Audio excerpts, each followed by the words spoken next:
你嘅名有可能起錯咗。好多家長同啲仔孫起名嗰陣時，佢可能唔知道有規矩嘅。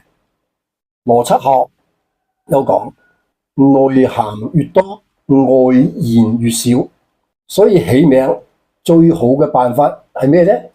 係內涵少，外延大。你內涵多咗，外延就少啦，人生嘅可能性就會少。所以起名內涵一定要少。咁係咩意思咧？就係起名嗰啲字唔使有好多解釋嘅，亦都冇咁多內涵嘅，一睇就明，好簡單。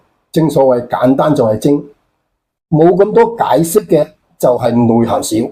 內涵少咁就外延就大。你名嗰啲字點解釋都得嘅，你嘅人生嘅空間就越大。